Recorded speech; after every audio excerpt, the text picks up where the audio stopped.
and sisters, to this group education free for all, and this is against memory based learning system, along with unskilled teachers, like they don't know how to explain things, rather than make you read or follow the book.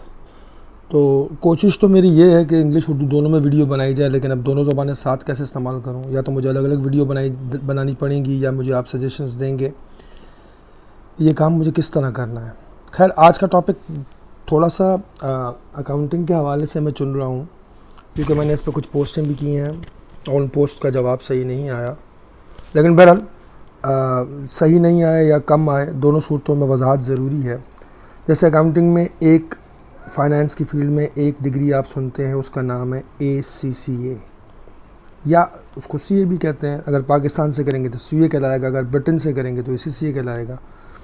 और एक और degree जो certification, sorry दोनों degree नहीं है, दोनों certifications हैं, उसको आप कहते हैं ICMA, या उसको CMA भी कहते हैं, कॉस्ट एंड मैनेजमेंट अकाउंटेंट्स। तो बेसिकली समझाने की ज़रूरत थी आज आप लोगों को कि CMA जो है असल अकाउंटेंट्स होते हैं, जो income statement, balance sheet, costing, सारी चीज़ें ये बनाते हैं। तो कॉन्सेप्चुअली, यानी अगर उनके कॉन्सेप्ट वाइज देखा जाए तो इनके स्ट्रॉन्ग होते हैं। ACCA और CA क्योंकि इनका जो मेन डोमेन होता है वो ऑडिटिंग होता है,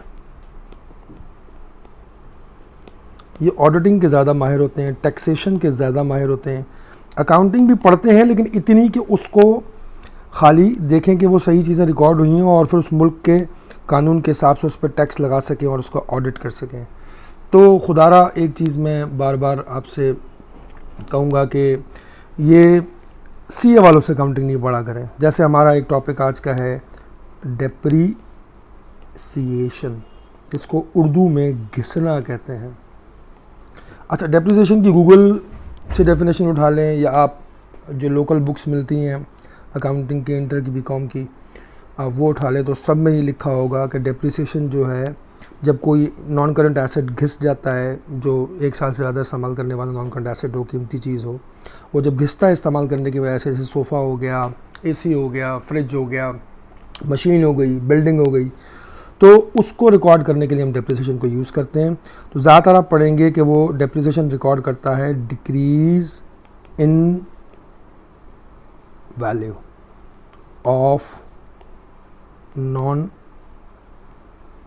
करंट एसेट। ये कॉन्सेप्चुअली बात ही गलत है। डेप्रिसिएशन वैल्यू का मसला ही नहीं है। देखें, नॉर्मल सी बात है, अगर मेरे पास एक गाड़ी है और 1 साल इस्तेमाल करने के बाद मैं उसकी वैल्यू मालूम करना चाह रहा हूँ, तो मैं क्या करूँगा, मैं जाके मार्केट में उसके पैसे लगवाऊँगा, ठीक है, तो उसकी वैल्यू मालूम हो जाएगी। तो अगर हमने भी वैल्यू मालूम करनी होती तो हम उसके पैसे लगवाते हैं मार्केट में जाके, लेकिन हम तो किसी मेथड के ज़रिए उसकी डिक्रीज इन वैल्यू निकालते हैं। वो मेथड भी कैसा है, फॉर एग्जांपल अगर 10,000 रुपये का एसेट है तो हमने अंदाज़ा लगाया कि जी 10 साल चलेगा, हमने उसको 10 से डिवाइड कर लिया, तो 1 साल का जनाब हमारा आ गया 1,000 रुपये एक्सपेंस। तो ये कौन सा एक्सपेंस है जो हमें पहले से मालूम है कि एसेट हर साल 1,000 रुपये का घिसेगा, तो इसमें एक्यूरेसी तो कहीं पर भी नहीं है। तो अगर हम वैल्यू मालूम करते तो हम एक्यूरेसी की तरफ जाते हैं। तो बेसिकली पहली बात तो ये वैल्यू का मसला नहीं है। अगर वैल्यू का मसला इन दी एंड आता भी है तो वो बुक वैल्यू है, मार्केट वैल्यू नहीं है। बुक वैल्यू होती है हमारी एस्टिमेटेड वैल्यू। तो आज के इस पर डिटेल लेक्चर हम बाद में करेंगे कि डेप्रिसिएशन के ऊपर, इसके मेथड्स हम क्यों रिकॉर्ड करते हैं, हम क्यों कहते हैं।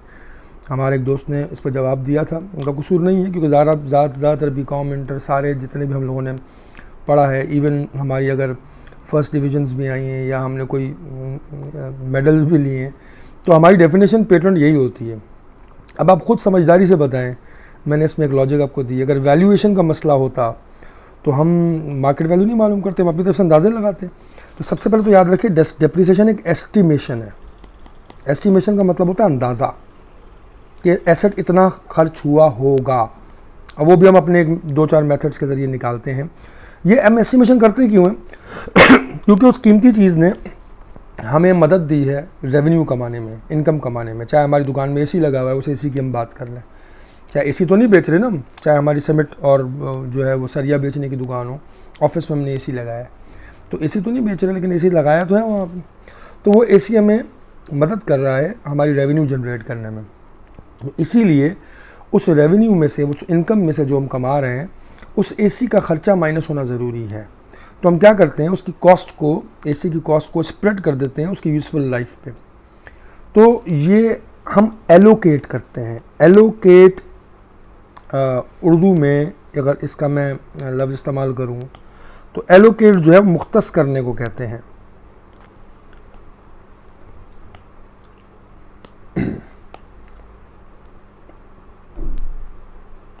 एलोकेट यानी मुख्तस करना, जैसे हम बजट में रकम मुख्तस करते हैं।